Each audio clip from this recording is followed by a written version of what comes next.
Israel तो अलग हो गया है, वो कह रहा है तुम लोग अपनी बात करते रहो, पहले मैं लेबनान को जम के ठोक लूं।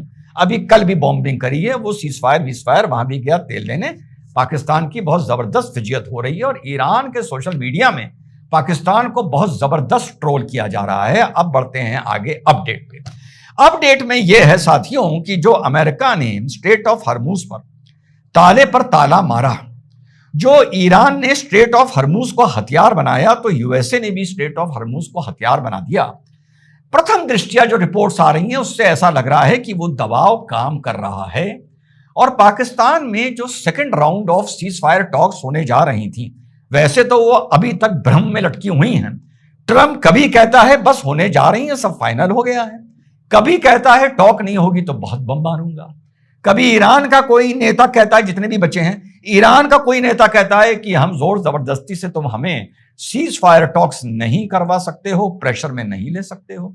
उसी टाइम ईरान का एक नेता कहता है कि नहीं, कोई ना कोई बातचीत से रास्ता निकलना चाहिए। कुल मिलाकर प्रथम दृष्टिया नजर आ रहा है कि ताले पे ताला काम कर रहा है और जो ईरान का लगभग $400 मिलियन पर डे का नुकसान हो रहा है ताले पर ताले की वजह से, वो अब ईरान की गवर्नेंस में रिफ्लेक्ट होना और लड़ाई को सस्टेन करने में रिफ्लेक्ट होना, कम से कम असर कुछ कुछ नजर आने लगा है। हिना हल्के हल्के रंग ला रही है। अब इस बीच 2-3 घटनाएं बड़ी हुई स्ट्रेट ऑफ हरमुज पर।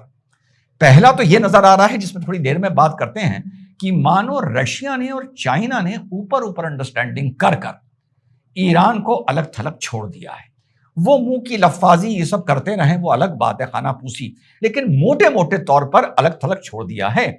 जहां तक कि एक घटना बहुत बड़ी हुई है कि सन प्रॉफिट, एक चाइना फ्लैग का जहाज, चाइनीज ओन जहाज को स्ट्रेट ऑफ हरमुज में ईरान ने रोक के पलट दिया है और पार नहीं जाने दिया है।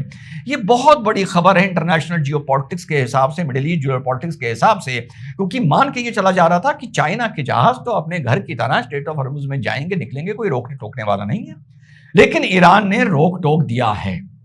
पहला। दूसरा यह है कि अमेरिका ने भी अपनी हीट को ताले पे ताले को आगे बढ़ाते हुए जो इनका तोश्का जहाज था ईरान का, चाइना से आ रहा था, कार्गो शिप था, उसको रोका। उसने सुना नहीं, 6 घंटे तक वार्निंग चलती रही, उसने नहीं सुना। फिर उसने कहा कि आप इंजन रूम खाली कर दीजिए, हम इंजन रूम पर फायर कर रहे हैं, और इंजन रूम पर फायर करके कार्गो शिप के इंजन रूम में आग लगा दी। उसके बाद वहां पर मरीन्स पहुंचते हैं और पूरे जहाज को टेक ओवर कर लेते हैं।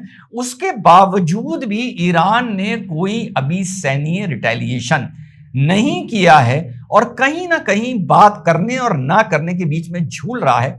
इससे अब कुछ नजर आ रहा है कि ईरान अब अंदर अंदर कहीं ना कहीं चिटक रहा है। मजेदार बात यह है कि जब अमेरिका के मरीन्स उसके जहाज पर चढ़े और उस जहाज को रोका, तोश्का को, तो ईरान ने कहा है ये इंटरनेशनल पायरेसी है, यानी ये इंटरनेशनल क्राइम है और पायरेसी है। अच्छा, अभी 1.5-2 साल पहले ईरान के चिंगू मिंगू हूथीज जो थे वो कार्गो को कुछ पे पहुंच रहे थे, उसे टेक ओवर कर रहे थे, उसके क्रू को बंधक बना रहे थे, तो ईरान को नजर नहीं आ रहा था ये इंटरनेशनल क्रिमिनल पायरेसी है। अब नजर आ रहा है, जो कहा जाता है जब जांग लगी फटने तो खैरात लगी बटने। जांग की जगह आप जो भी शब्दावली चाहें, पर्यायवाची चाहें, यहां पर आप इस्तेमाल कर सकते हैं, पर दोहरे मापदंड बड़े अजीब हैं। तो अमेरिका भी भैया इस टाइम बिल्कुल अटक गया है और चाइना थोड़ा लड़खड़ाता हुआ साथियों नजर आ रहा है। एक और इंटरेस्टिंग बात है साहब, आपको बताया था ना $760 मिलियन का खेल हो रहा है forward trading of crude oil में, शेयर कंपनी, क्रूड कंपनीज के शेयर के मार्केट में। आप लोगों को याद होगा, बहुत से लोगों ने इसका प्रमोशन भी किया था, मेरे पास भी आया था, मैंने मना कर दिया था। एक ऐप नहीं आया था कि आप अगर कहीं रेट गिर भी रहा है किसी शेयर का तो उसमें भी कमा सकते हैं, बढ़ने भी कमा सकते हैं। आपको ये पहले नोट कराना पड़ेगा कि इस शेयर की वैल्यू कितना घटेगी। याद है, बहुत से लोगों ने इसका ऐड किया था पैसों के मारे, लेकिन फाइनेंशियल चीजों से जुड़े मैं कभी प्रमोशन करता नहीं हूं, तो मैंने उस कंपनी को मना कर दिया था।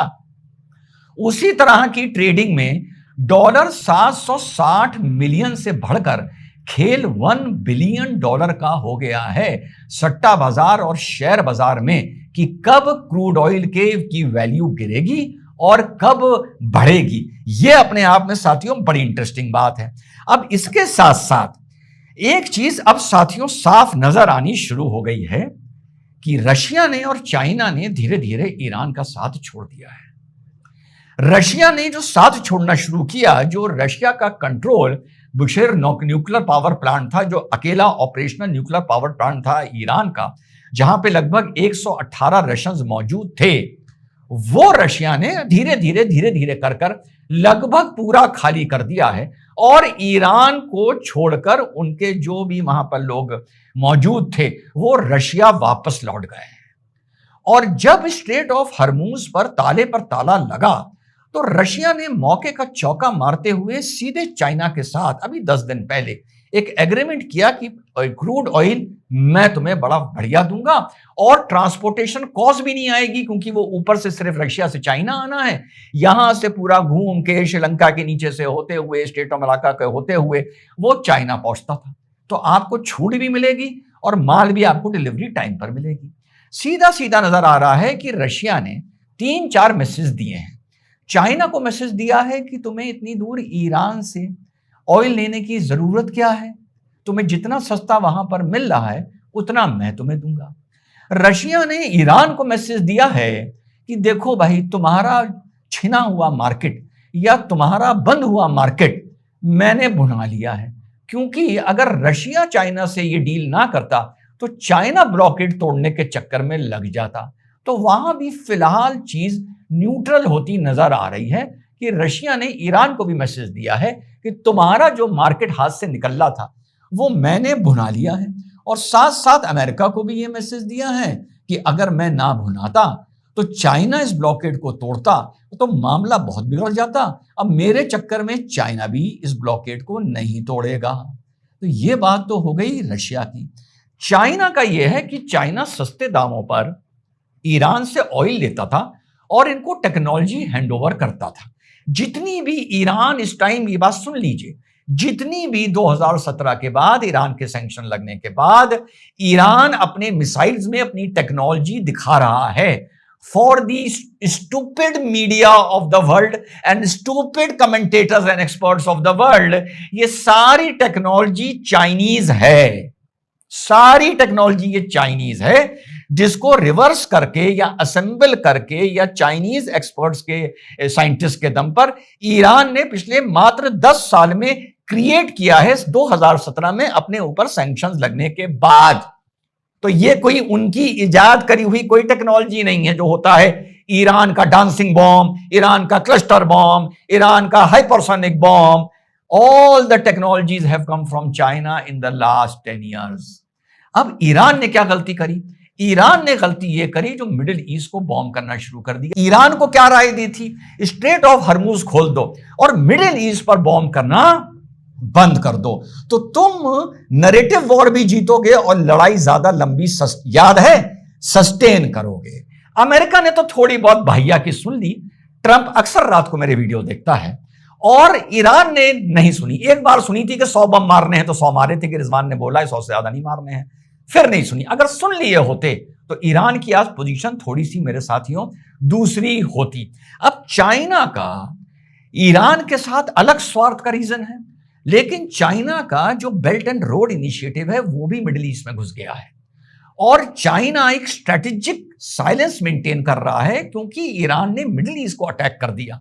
तो खुल के चाइना ईरान का साथ नहीं दे सकता।